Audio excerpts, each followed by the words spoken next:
뭐 산업의 그 성장 곡선을 따라서 그려보면 각광받는 종목이 달라지는 것은 맞습니다. 네네. 스마트폰의 혁명과 비견될 만큼 큰 규모의 다양한 산업군에서 변화를 일으킬 수 있다면 저희는 추정컨대 초기에는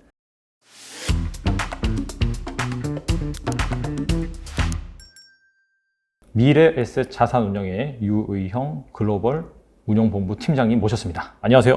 안녕하십니까. 글로벌 운용본부, 구체적으로 뭐 하는 곳이죠?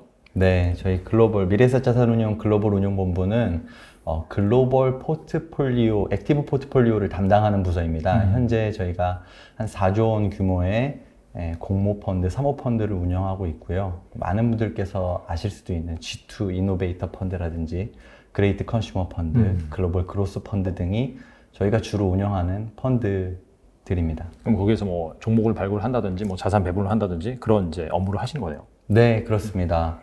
사실 이번에 ETF 준비하면서도 그랬는데 저희 ETF를 포트폴리오를 구성하는 일이 사실은 원래 저희가 글로벌 펀드들을 운용하는 그 액션의 일환이거든요. 아, 네. 그래서 저희 펀드들을 이제 가입하신 분들께서는 아마 아시겠지만 저희가 한 30개 종목, G2 이노베이터 펀드 같은 경우는 15개 정도 내외의 종목으로 압축해서 혁신 성장 종목들에 대한 투자를 진행하고 있는 그런 상황입니다. 알겠습니다. 또 유영 팀장님 모시고 최근에 이 메타버스가 상당히 핫하잖아요. 네. 여기저기에서 또 메타버스 ETF도 출시하고 미래에셋 역시 최근에 관련 상품들을 출시를 했는데 뭐 그런 ETF도 알아보고 그다음에 거기에 들어가 있는 핵심 종목 그리고 메타버스를 어떻게 투자하는 게 좋을지 그런 부분에 대해서 한번 알아보도록 하겠습니다. 자, 메타버스. 사실 너무 이게 공부를 하면 할수록 좀 추상적이고 광범위하다라는 생각이 좀 들어요. 그래서 이게 뭐 사실 정의하기 나름일 것 같긴 한데 어떻게 이렇게 좀 섹터 부분을 해볼 수가 있을까요? 사실 메타버스라는 말씀을 이제 드리기에 앞서서 투자자분들께 꼭 좀 강조드리고 싶은 부분이 하나 있습니다. 저희가 이 메타버스라는 세상이 물론 이제 새로운 용어로 새로운 성장 곡선을 그리면서 지금 올라오고 있지만 광의의 메타버스라는 개념을 생각해 보셨을 때 이게 원래 없던 건 아닙니다. 이미 저희가 시청자분들께서도 이제 아실 수 있겠지만 싸이월드 네. 기억하시죠? 원조 메타버스죠. 사실. 네, 맞습니다.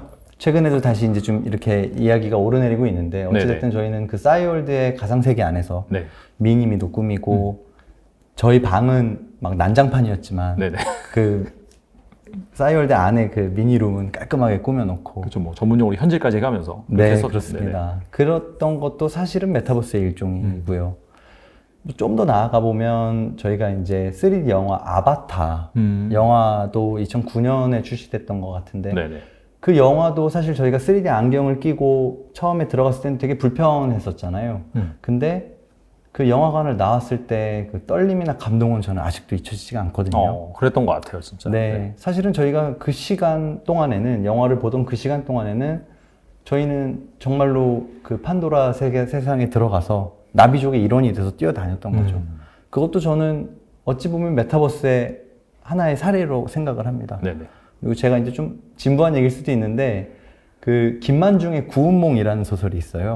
맞아요. 예. 예, 이게 이제 뭐 최초의 한글 소설이다라고 해서 이제 저희가 달달 외웠던 부분들이 하나 있는데 그것도 사실은 스토리를 조금만 상기해 보시면 주인공 성진이 양소유라는 그 캐릭터로 네.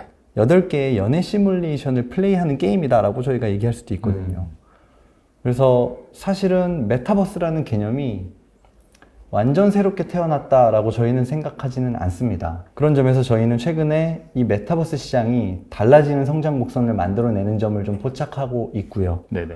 그런 점에서 저희가 이러한 메타버스의 새로운 성장 곡선의 수혜를 받을 수 있는 섹터를 뭐 사용자 경험이라든지 아니면 생태계 플랫폼, IT 인프라 네. 이런 식으로 좀 크게 구분을 해서 분석을 하고 있습니다.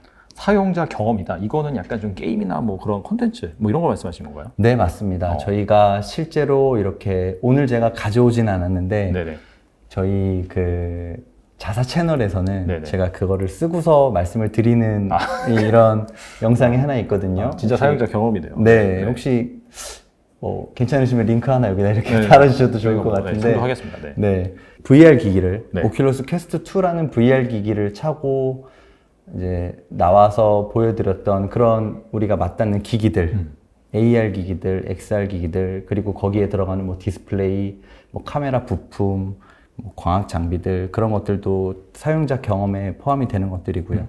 지금은 이제 평면에 좀 머물러 있지만 컨텐츠라든지 넷플릭스 같은 디즈니라든지 아니면 뭐 액티비전 블리자드나 EA 같은 게임 업체들도 그러한 뭐 컨텐츠, IP 차원에서는 사용자 경험의 일종이다라고 네네. 저희는 보고 있습니다. 그럼 인프라도 약간 어떻게 보면 좀 광대한 개념인데 이 메타버스에서 인프라는 뭐라고 볼 수 있을까요? IT 인프라는 사실 이거야말로 어떤 시점을 가리지 않고 계속해서 저희의 백본을 만들어가는 시스템이라고 할 수 있습니다. 네네. 그래서 결국은 이 메타버스라는 세상이 저희가 가상의 공간에서 아마도 클라우드가 되겠죠. 클라우드 안에서 이루어지는 새로운 공간이라 한다면 네. 그것을 구성하는 데 필요한 뭐 서버라든지 네. 뭐 데이터 센터라든지 하이퍼스케일러라든지 거기 메모리라든지 뭐 기타 관련된 통신 장비들 이런 것들이 네. IT 인프라에 포함되어 있는 구성 요인이라고 생각합니다. 확실히 좀 범위가 넓네요. 네, 그 중에서 정말 종목을 잘 골라야 되겠다. 네, 그런 생각이 들기도 합니다. 사실 이제 앞서서 그 사용자 경험, 또 생태계 플랫폼, 뭐 IT 인프라, 뭐 이런 식으로 이제 섹터를 구분해서 자체적으로 이제 뭐 종목을 피킹하고 하신다고 말씀을 하셨는데, 이게 이런 것 같아요. 그 하나의 큰 산업이 태동을 하면 분명히 약간 초기에는 성장하는 그런 섹터가 있고, 그 다음에 이제 보통 그런 게 인프라죠. 나중에는 또 뭐 컨텐츠라든지 뭐 소프트웨어라든지 그런 식으로 좀 그 성장의 그런 중심이 좀 옮겨가는 그런 부분이 있거든요. 그래서 이 메타버스 산업 성장 사이클을 초기, 중기, 자, 말기로 나눠본다면 지금 현재 상황 같은 경우에 초기겠죠. 이때는 또 뭐 어떤 그런 섹터에 투자를 해야 되고, 그 다음에 좀 이게 성장 곡선이 좀 가팔라졌을 때, 그리고 성숙기로 들어갔을 때는 또 어떻게 이 포트폴리오를 리밸런싱 해야 되는지 그 부분에 대해서 좀 말씀해 주세요. 네. 뭐 산업의 그 성장 곡선을 따라서 그려보면 당연히 그 산업의 초기와 중기 그리고 말기, 성숙기의 네네. 그 양태에 따라서 곽강받는 종목이 달라지는 것은 맞습니다. 네네. 아마도 만약 이 메타버스 혁명이 과거의 PC의 혁명 그리고 스마트폰의 혁명과 비견될 만큼 큰 규모의 다양한 산업군에서 변화를 일으킬 수 있다면 저희는 추정컨대 초기에는 그것과 연계되어 있는 사용자 경험에서의 하드웨어 그리고 IT 인프라가 초기에서는 굉장히 중요한 역할을 할 거라고 생각합니다. 네. 그러한 이후에 좀 놀이터가 잘 만들어진 이후에는 그 안에서 뛰어놀 수 있는 컨텐츠라든지 네. IP라든지 네네. 그런 것들이 주목을 받을 수 있다라고 판단을 하고 있습니다만 네. 여기서 저는 이 부분을 한번 조금 더 강조드리고 싶어요. 이러한 성장 사이클을 일괄적으로 적용하는 것은 개별 종목을 피킹하는 데 있어서 네네. 조금은 그 의미를 좀 너무 과대평가할 필요는 없다라는 생각이죠. 그러니까 너무 그 틀에 맞춰서 뭐 초반에는 인프라에 집중 투자하고 나중에는 컨텐츠 투자하고 이제 그거는 약간 좀 현실성이 없다. 네, 그렇습니다. 그런 말이죠. 네. 뭐 예를 들어서 로블록스 같은 업체들은 네. 사실은 지금 저희가 재밌게 하는 게임들, 그러니까 콘솔 게임이나 스팀의 그 PC 게임들의 수준에 비하면 네네. 로블록스 게임은 사실은 굉장히 조악한 그래픽이에요. 하지만 그 안에서 지금 현재 2억 명이 뛰어놀 수 있게 만든 건 사실은 우리가 방금 말씀드린 그런 산업의 성장 곡선을 넘어서서 네. 그 로블록스라는 플랫폼이 소비자들한테 소구를 하고 있는 점이 있다는 거거든요. 그렇기 때문에 지금 이 산업이 이렇게 태어나는 초기 시장일지어도 그 안에서 콘텐츠로서 가능성이나 업사이드를 가져가는 종목도 있는 것이고요. 반대로 굉장히 초기에 업사이드가 보여질 수 있는 그 영역에 있는 하드웨어 기기 업체들이라 하더라도 네네.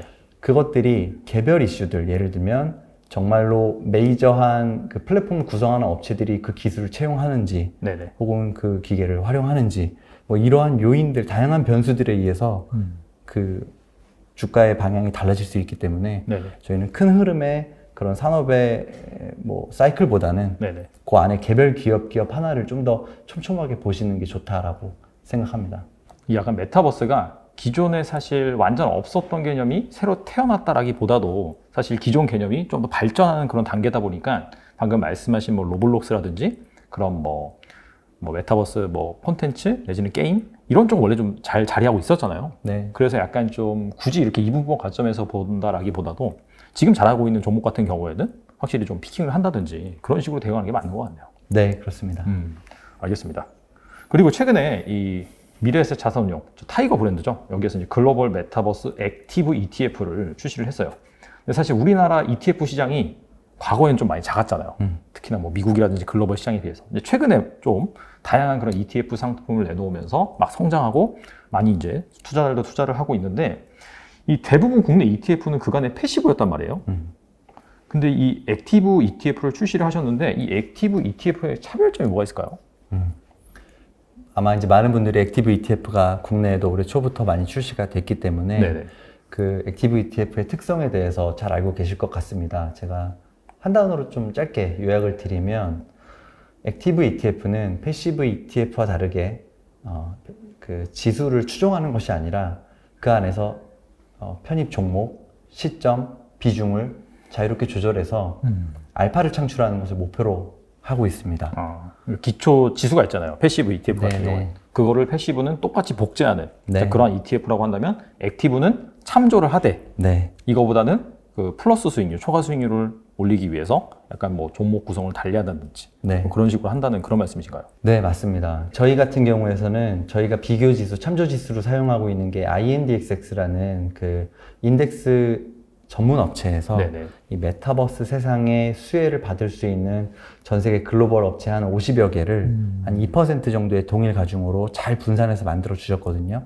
거긴 동일 가중. 네, 거긴 동일 가중입니다. 네네네. 근데 이제 저희는 그 안에서 물론 거기에 포함되어 있는 종목들도 다 훌륭하고 좋지만 네. 그 안에서 저희가 이 종목은 이러이러한 점에서 좀 더 업사이드를 크게 가져갈 수 있기 때문에 높은 비중으로 가져간다든지 혹은 BM에서는 뭐 예를 들어서 뭐 리밸런싱의 주기가 뭐 3개월, 6개월 혹은 뭐 종목 재구성이 1년에 한 번씩이라고 한다면 네네. 저희는 당장에 뭐 어제 있던 뉴스 혹은 뭐 오늘 있는 뉴스라고 했을 때 네네. 저희가 보유하고 있는 종목에서 저희가 생각하는 투자의 티시스가 변화한다. 그러면 당장에 오늘 편출을 하고 반대로 저희가 생각하지 않았던 종목이 네. 저희가 포함하지 않았던 종목이 메타버스 시장에서 메타버스 세계에서 그것을 업사이드를 향유할 수 있게끔 변화가 일어났다가 하는 그런 트리거 포인트가 보인다 하면 저희는 그날 당장이라도 3%에서 5% 편입을 할 수 있는 그런 차이를 보이고 있는 것입니다. 보통 이제 ETF 같은 경우에 연 1회, 뭐 네. 2회 이런 식으로 리밸런싱 한다 이런 네. 뭐 규정이 있는데 그런 거와 상관없이 그냥 네. 뭐 매일매일 뭐 특정 이슈에 따라서 바꿀 수 있다. 비중을 네, 늘리고 줄일 수 있다. 네, 그렇게 이해할 수 맞습니다. 있겠네요. 예, 벤치마크는 그렇게 룰 네네. 베이스로 하시지만 네네. 저희의 액티브 포트폴리오는 그렇게 좀 매일매일 리밸런싱이나 혹은 액션을 할 수 있다. 그 차이점을 좀 말씀드리고 싶습니다. 저희가 봤을 때는 메타버스에 굉장히 잘 준비되어 있는 모습으로 보여지고 이런 게 과거의 삼성전자를 SOTP로 막 부르짖었을 때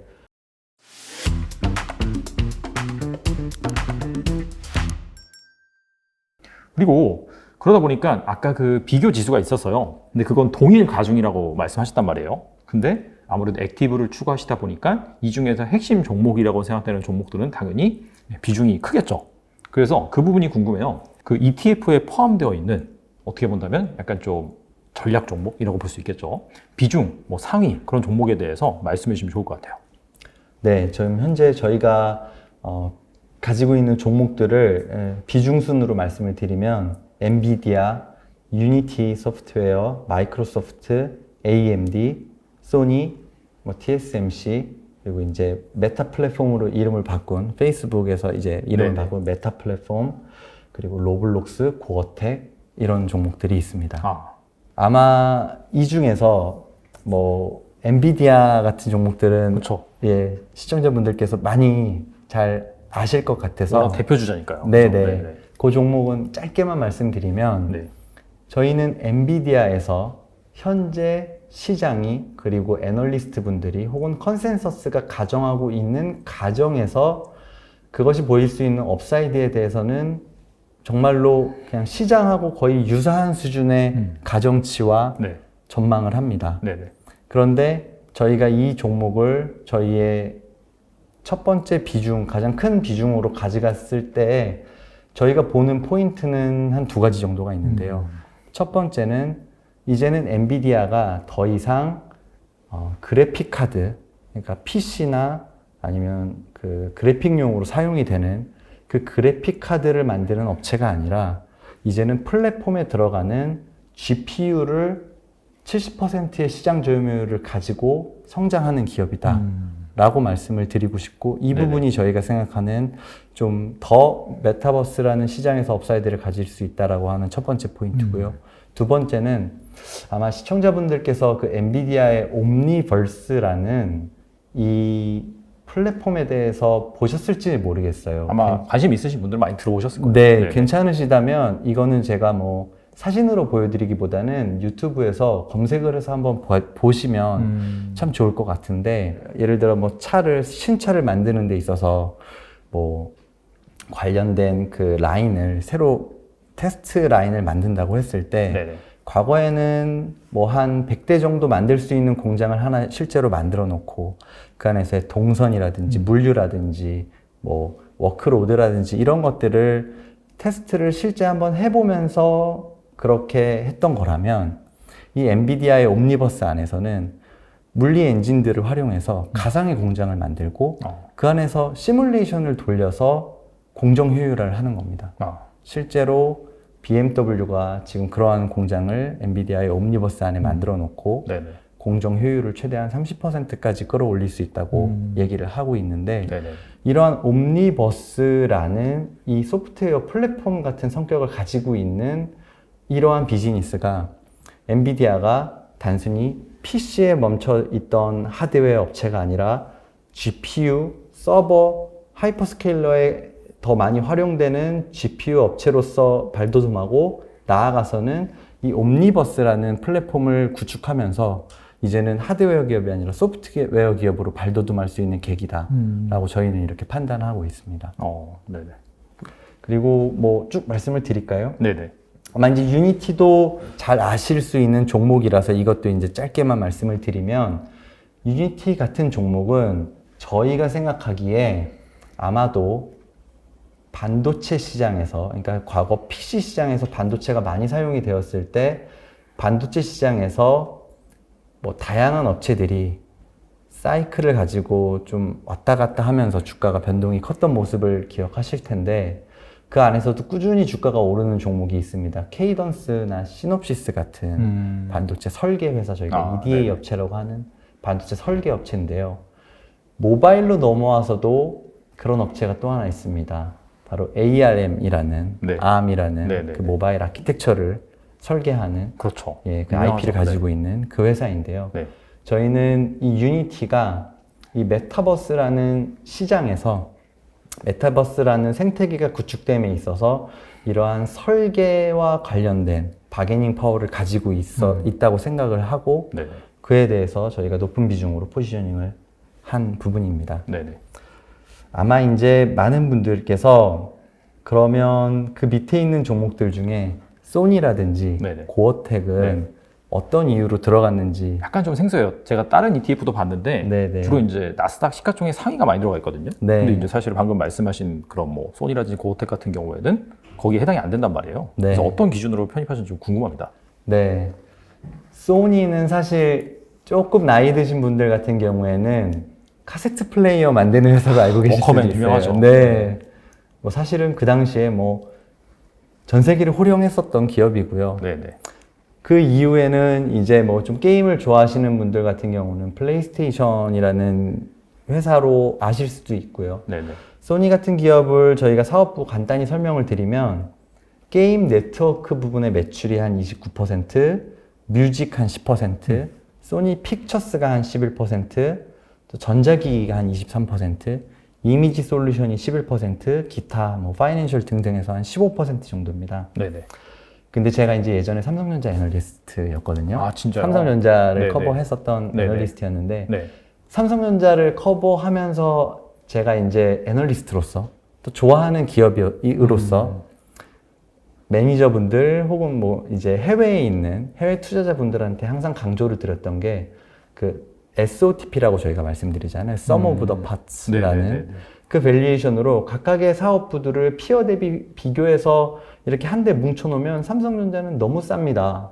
너무 할인이 많이 돼 있습니다. 이거는 정상적이지 않습니다라는 얘기를 드렸었던 기억이 나요. 물론 지금의 삼성전자를 보실 때에는 또 다른 또 훌륭한 전문가들 분들께서 당연히 또 다른 논점을 제공해 주실 텐데 사실은 소니도 삼성전자의 이런 모습과 많이 비슷합니다. 지금 방금 말씀드린 되게 다변화되어 있는 여러 개의 비즈니스들이 사실은 이런 복합 기업으로서 그 복합 기업 하나하나의 밸류에이션을 정당하게 다 인정해 주지 않고 그거를 하나로 합쳤을 때는 어느 정도의 할인을 받을 수밖에 없는 약간 태생적인 운명이 있어요. 근데 이 소니가 다시 올라가는 모습이 보여지는 게 이 메타버스 시장에서 저희는 좀 힌트를 찾았습니다. 특히나 이제 게임 네트워크, 뮤직, 픽처스, 이미지 센서가 그 영역인데 저희가 메타버스 세상 안에서 이 부분들이 시너지를 발휘할 수 있다라고 판단하고 있거든요. 네. 그래서 지금 소니가 현재 이러한 부분들을 플랫폼화를 진행하고 있는데 뭐 예를 들어 게임 같은 경우에서는 플레이스테이션 기반의 콘솔 기술이 사실은 이전 세대의 그런 메타버스, 아까 말씀드렸던 메타버스의 경험에 대한 노하우가 있는 거고요. 거기에 나아가서 뭐 갓 오브 워라든지 라스트 오브 어스라든지 뭐 그란 투리스모 같은 강력한 IP도 보유하고 있는 거죠. 그리고 이제 뮤직 같은 경우에서는 트래비스 스캇이라고 혹시 들어보셨나요? 아니, 처음 들어요. 아, 그렇습니까? 네, 네, 이분이 최근에 유명해진 계기가 있는데요. 네. 이분이 얼마 전에 그 포트나이트에서 알아요. 네. 그 포트나이트 하니까 알겠네요. 네, 네네. 코로나 때 콘서트를 했는데 네네. 그때 이제 2,700만 명 정도가 참석을 했다고 하고 네네. 뭐 수익도 굉장히 많이 났다 얘기를 하더라고요. 이 트래비스 스캇이 소니 뮤직 출신입니다. 그래서 이제 그건 몰랐네요. 네, 요 지금 소속이고 또 이제 소니 픽처스 같은 경우에는 최근에 개봉해서 많이 아시겠지만 스파이더맨 같은 IP들도 네, 있는 거고요. 또 애니메이션 같은 경우에서는 귀멸의 칼날이라고 혹시 아시나요? 들어봤어요. 네, 그 귀멸의 칼날이 이제 원작자는 다른 분이시지만 그 애니메이션화한 것에 대한 IP는 소니가 가지고 있는데 이러한 정말로 곳곳에 막강한 IP와 그리고 플레이스테이션을 기반으로 한 게임 혹은 뭐 메타버스 세상에 대한 경험 나가서는 이제 PSVR이라고 해서 그 플레이스테이션에서도 VR을 만들고 이렇게 경험했던 이런 모습들이 저희가 봤을 때는 메타버스에 굉장히 잘 준비되어 있는 모습으로 보여지고 이런 게 과거의 삼성전자를 SOTP로 막 부르짖었을 때 그 SOTP와 실제 가치와의 밸류에이션 격차가 좁혀질 때는 이 부문의 시너지가 발생할 때였거든요. 휴대폰이라든지 반도체라든지 이런 영역들이 시너지를 발휘할 때는 그 할인율이 굉장히 좁혀지는데 소니가 제가 봤을 때는 지금 현재 애널리스트들의 분석에 대비해서 한 20% 정도의 업사이드가 그 SOTP에 대한 할인율이 좁혀질 수 있는 영역 그리고 나아가서는 지금 추가적인 그런 시너지 같은 것들을 고려해서 현재 시점에서는 한 3에서 40%의 업사이드를 가지는 메타버스에 굉장히 적합한 기업이라고 생각해서 저희가 발굴을 한 케이스입니다. 말씀을 들어보니까 소니 같은 경우에는 특정 섹터에 뭐 국한된 게 아니라 거의 다 걸쳐 있는 것 같아요. 말씀 들어보니까. 그 약간 좀 그런 다방면으로 좀 뭐 능력이 있는, 좀 사업 영역이 얽혀 있는 그런 주식도 잘 지켜보면 좋을 것 같습니다.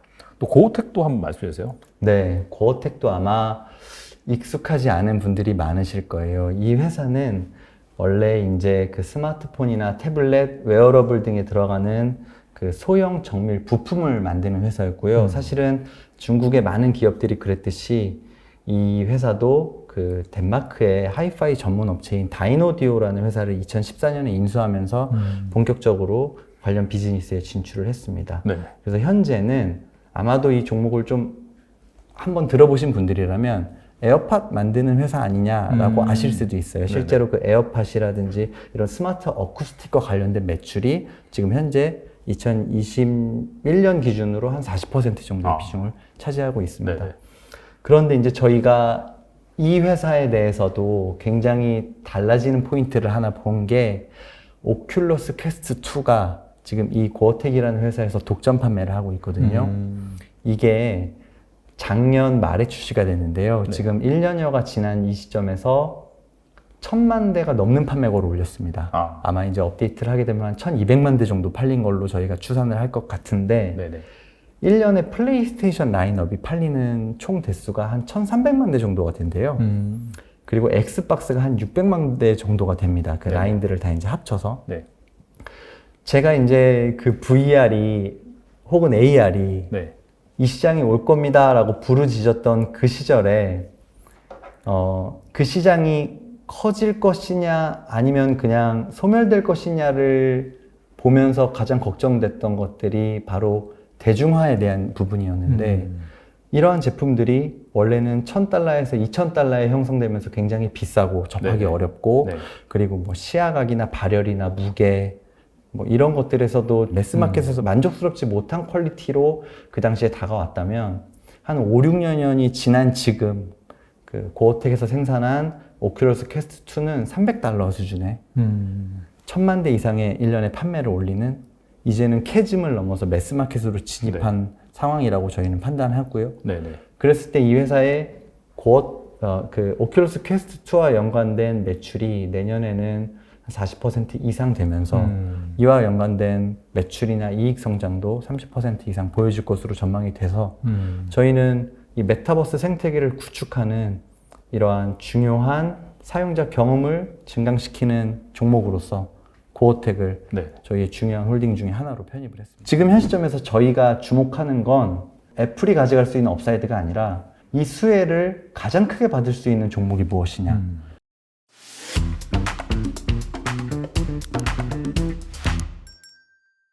그리고 상대적이라고 하는 건 뭐냐면은 타 ETF에 비해서 뭐 애플이라든지 그다음에 메타 플랫폼 이런 것들의 비중은 좀 낮더라고요. 그 이유가 있을까요? 이런 말씀을 드리고 싶어요. 페이스북 정말 좋은 회사입니다. 네. 사실은 뭐 퀄리티도 훌륭하고요. 네네. 밸류에이션도 적당하고 네. 시장의 추정치가 과도하게 반영된 상황은 아닌 것 같습니다. 현재의 주가가. 네. 그런데 저희는 메타 플랫폼을 네. 그 포트폴리오의 주요 종목으로 편입하는데 좀 고민이 필요했습니다. 한 2가지 정도, 3가지 정도 저희가 고민을 하는 부분이 있었는데요. 네네. 첫 번째는 그 MAU, DAU라고 하는 액티브 유저의 둔화입니다. 그러니까 전 세계 한 27억 명 정도가 페이스북을 사용하고 왓츠앱도 한 20억 명 정도가 사용을 하고 인스타그램도 한 10억 명 정도가 사용을 합니다. 네네.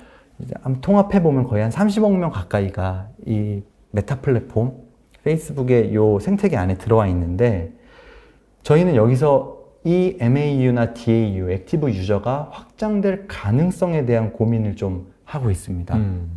이것이 더 침투할 수 있는 영역이 무엇일까? 이런 부분에 대한 고민이 첫 번째고요. 두 번째는 현재 중요한 이슈인 광고 시장에서의 타겟팅 둔화입니다. 지난 분기에 메타 플랫폼의 실적 발표에서도 보셨겠지만 애플의 그 IDFA 정책, 사용자 개인정보 보호 업데이트 이후에 네네. 메타 플랫폼의 광고 타겟팅 능력이 한 15% 정도가 저하가 됐습니다. 네네. 제가 만약에 광고주라면 회사에서 메타 플랫폼에서 사실 이렇게 타겟팅 능력이 15% 저하됐지만 눈에 보이는 것만 그렇습니다. 실제로는 더 타겟팅이 잘 됩니다라고 했을 때 제가 만약에 나이키 광고주면 네네. 그러면 광고비 15% 깎으세요라고 얘기를 할 것 같습니다. 단순히 그거를 그래요? 그러면 원래대로 광고 단가 책정하시죠가 아니라 그걸 그대로 반영을 할 것 같거든요. 그런 부분에 대한 이슈. 그리고 세 번째는 독점과 관련된 정부 당국의 규제. 이것도 계속 메타 플랫폼의 업사이드를 제한하는 리스크 요인이거든요. 그래서 저희는 이러한 3가지 요인들이 시너지를 만들기보다는 오히려 좀 각계 전투로 카니발라이제이션을 만들 수 있다라는 우려 때문에 네네. 메타 플랫폼은 이러한 관점에서 저희가 종목의 비중을 낮게 가져가는 요인입니다. 그런데 여기서 저희가 드리고 싶은 중요한 포인트가 하나 있습니다. 그렇게 메타 플랫폼에 대한 비중이 낮다고 해도 지금 현재 메타버스 안에서 이 메타 플랫폼이라는 회사가 영위하고 있는 그리고 더 열심히 만들어가고 있는 이 세계관 그리고 드리고 있는 노력 심지어 회사 명까지 메타라고 바꿀 정도의 그런 노력은 저희는 인정합니다. 그리고 메타 플랫폼이 이제 연애 순이익이 한 42빌리언 정도인데 네네. 그 중에 한 10빌리언, US 달러 10빌리언 정도가 이 페이스북 리얼리티 랩스라는 요 비즈니스에서 적자가 발생하고 있거든요. 그러면 저희가 주목하는 건 그거죠. 그 금액을, 한 10빌리언이 되는 금액을 만약에 메타 플랫폼이라는 회사는 적자를 보고 있고 그것으로 뭐 사용자를 늘리는데 주력하면서 이익은 많이 못 늘릴지언정 그 돈을 만약에 그 생태계를 구성하는 데 쓴다고 한다면 그랬을 때 그 생태계를 만드는 핵심 기업 혹은 핵심 부품, 핵심 제품이 저희가 말씀드린 고어텍의 오큘러스 제품이라고 한다면 네네. 저희는 메타 플랫폼을 가지고 가면서 느끼는 업사이드보다는 오히려 고어텍이 그러한 메타 플랫폼이 구상하고 있는 메타버스 세상에서 더욱 업사이드를 잘 발휘할 수 있는 그러니까 알파를 만들 수 있는 요인이라고 생각을 하는 거죠. 그래서 저희가 그런 식으로 종목을 종목을 구성하는 그런 요인이 있습니다. 뭐 한 가지만 또 말씀을 드리면 사실 네네. 이거는 얼마 전에 나온 뉴스이기 때문에 네네. 구체적으로 말씀드리기가 좀 조심스럽지만 애플 같은 케이스도 그렇습니다. 애플도 페이스북과 마찬가지로 좋은 회사입니다. 애플의 저력을 절대 무시할 수 없고요. 만약에 애플이 이 메타버스 안에 생태계를 만든다고 한다면 전 세계 iOS 한 14만 명의 사용자들이 내 돈 가져가 하면서 달려들 거라는 거는 정말 명약관화입니다. 불보듯 뻔한 상황입니다. 저희가 애플워치의 사례에서도 봤듯이 에어팟에서도 사례에서도 봤듯이 사실 애플이 그런 생태계를 만들어 놓고 출시하면 그것들은 금세 매스마켓으로 진입을 합니다. 그런데 이 상황에서 저희가 고민하는 건 그 부분입니다. 만약에 애플이 그런 AR 혹은 VR, XR 기기라고 저희가 통칭을 하는데 네네. 그 생태계를 새로 만든다고 했을 때 애플한테 올 수 있는 업사이드는 얼마일까? 안타깝지만 아마도 그런 기기를 판매하고 그런 기기의 매출이 발생하는 것에 따른 저희가 지금 시장이 가정하고 있는 업사이드에 추가적으로 메타버스 시장에서 누릴 수 있는 업사이드는 많아야 10% 정도라고 생각을 합니다. 다만 이 과정에서 저희는 이런 부분을 또한 액티브하게 접근을 합니다. 지금 현재 이런 애플의 다양한 기기들의 서플라이 체인에 럭쉐어라는 중국의 종목이 있습니다. 근데 그 회사가 아직은 루머 수준이긴 하지만 네네. 만약에 AR, VR 기기를 만든다고 한다면 굉장히 중요한 벤더가 될 것이다 라는 애널리스트들이나 혹은 시장의 의견들이 있거든요. 지금 현 시점에서 저희가 주목하는 건 애플이 이 생태계를 이런 식으로 구성을 해서 애플이 가져갈 수 있는 업사이드가 아니라 이 생태계를 구성하는 종목 중에 이 수혜를 가장 크게 받을 수 있는 종목이 무엇이냐. 그래서 만약에 그게 럭쉐어라는 것이 저희가 확인이 된다면 그때는 저희가 아마도 럭쉐어라는 종목의 비중이 고어텍이나 다른 종목만큼 높아질 수도 있다. 이런 부분을 저희가 좀 말씀을 드리고 싶습니다. 그럼 현재 이제 글로벌 ETF에 이제 편입이 되어 있긴 해요. 그 종목이 럭셔라는 네. 종목이. 네, 비중 아직 그렇습니다. 낮은 상황이고. 네네. 알겠습니다. 이 전략이 괜찮은 것 같아요. 약간 좀 거대 기업들이 경쟁을 하는 그런 상황에서 좀 수혜를 누릴 수 있는 그런 좀 밸류체인상에서 좀 볼 수 있는 입체적인 접근이 괜찮은 것 같습니다. 또 그리고 좀 추가적으로 계속 좀 기업 얘기를 해보겠는데요. 안 그래도 좀 그런 생소한 기업 말씀 잘 주셔서 좋긴 한데 또 이 메타버스 한다면 3D 그래픽 이런 것들을 활용을 해서 또 산업 현장에서의 다양한 시뮬레이션, 구현이라든지 이런 부분이 사실 또 상당히 부가가치가 높은 걸로 알고 있어요. 자, 그런 관점에서 이 글로벌 ETF에 들어가 있는 종목 중에서 메타포트, 뭐 다소 시스템 이런 기업들이 또 있더라고요. 네. 근데 이런 기업들이 제가 보니까 다른 ETF도 포함이 되어 있어요. 네. 그래서 이 기업이 좀 궁금하거든요. 간단하게 네. 좀 소개해 주시면 좋을 것 같아요. 네, 알겠습니다. 메타포트라는 기업은 현재 시가총액이 한 6빌리언 정도 되는 네네. 기업입니다. 네. 그 회사가 하는 이제 비즈니스는 그 3D 카메라를 만드는 건데요. 네네. 이 3D 카메라가 어떻게 쓰이냐면 그 저희가 어떤 방이나 이런 공간을 그 메타포트의 카메라로 찍으면 네. 그 공간이 가상 세계에 그대로 복제가 돼서 저희가 실제로 볼 수 있는 것이죠. 그래서 이제 이 회사 같은 경우에는 주요 그 매출처가 네네. 이 부동산 리얼티 업체라든지 혹은 에어비앤비 같은 업체들인데 저희가 이제 아마 시청자분들도 많이 경험하셨겠지만 뭐 직방, 다방 뭐 이런 데서 이제 사진 올라오면 2D의 그 평면의 사진에서 왜곡이 발생하잖아요. 그래서 이제 방이 되게 커 보였는데 냉장고가 막 2m고 그렇죠. 뭐 네네. 다락방이 있어 보였는데 실제로 보니까 뭐 복층인데 막 이렇게 높이가 막 70cm밖에 안 되고 뭐 이런 식의 약간 황당한 경험들 많이 하셨을 것 같아요. 아니면 뭐 저희가 에어비앤비 같은 경우도 사진 여러 개 올려놓긴 하시지만 네네. 사실 그 공간을 조금 구체적으로 보고 싶은 게 확인해보고 니즈가 싶은 있죠. 게 네네. 있잖아요. 네. 저희가 이제 구글 어스 같은 데서 이제 이렇게 보면서 느끼는 그런 실제감 이런 것들이 분명히 있으니까 그래서 이제 그런 것들을 구현할 수 있는 기업으로서 저희가 이제 좀 주목을 하고 있고요. 다만 이제 현재 아직은 시가총액이 높지는 않고 네네. 또 이러한 제품이 본격적으로 활용이 될 수 있는 트리거 포인트가 뭔지에 대한 고민을 하고 있어요. 그리고 어찌 보면은 또한 이런 기술이 정말 핵심적인 역량을 가지고 있는지 경제적 혜자를 가지고 있는지에 대한 부분도 검증이 필요하다고 생각이 돼서 네네. 저희가 현재로서는 관심 종목으로 포지셔닝을 해놓고 이후에 이에 대한 비중은 또 조절을 할 예정입니다.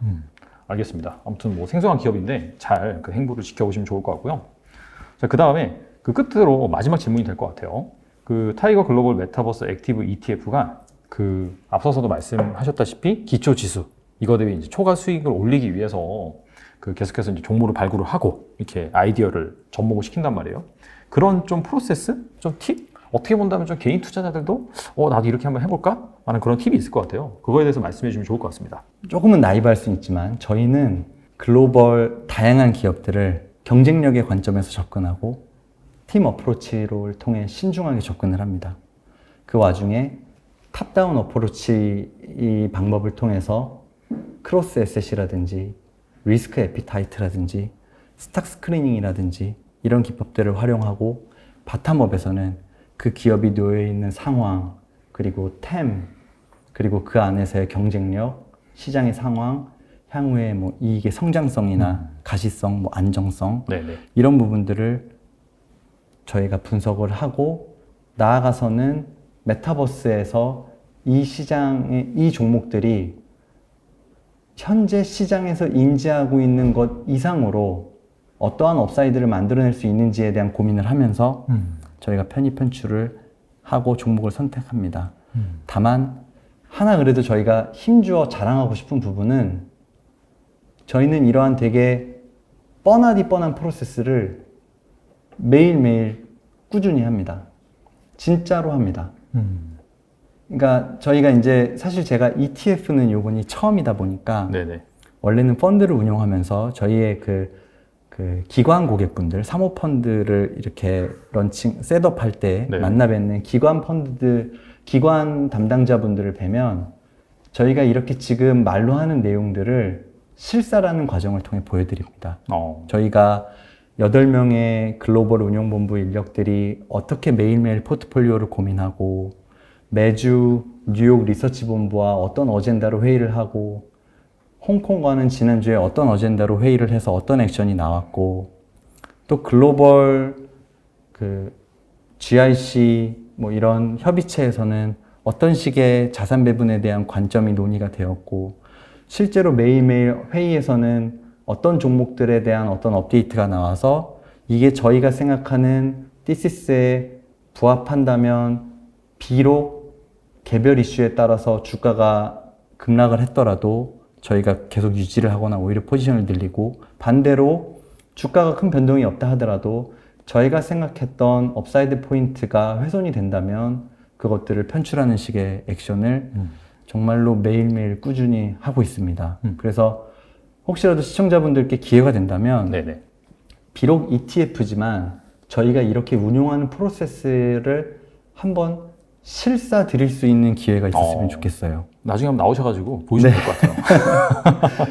정말로 예, 진짜 그냥 뭐 비디오로 찍어도 되고 아니면 뭐가 좋을까요? VR로 한번 보여드려도 좋을 것 같고 다음에 쓰고 나오시면 되겠네요. 제가 한번 예, 쓰고 나오겠습니다. 네네. 오늘 또 미래에셋 자산운용의 유이형 팀장님 모시고 이 메타버스에 관한 뭐 정의 내지는 좀 디테일한 섹터 구분, 그리고 주요 종목이 무엇이 있는지, 그리고 최근 출시한 그 타이거에서 출시한 그 글로벌 메타버스 ETF가 또 어떻게 구성이 되어 있고 어떤 아이디어로 그런 종목을 구했는지, 이런 부분도 말씀드렸는데 뭐 꼭 이 ETF에 무조건 투자해야 된다, 꼭 이 ETF에 무조건 투자해야 된다, 그런 부분보다도 이런 관점에서 접근을 하는구나, 뭐 기관 쪽에서는 그런 걸 잘 이해를 하시고 또 관심 많으시니까 투자하는 데 꼭 도움이 되셨으면 좋겠습니다. 지금까지 미래에셋 자산운용의 유이영 팀장님 나오셔서 감사합니다. 감사합니다.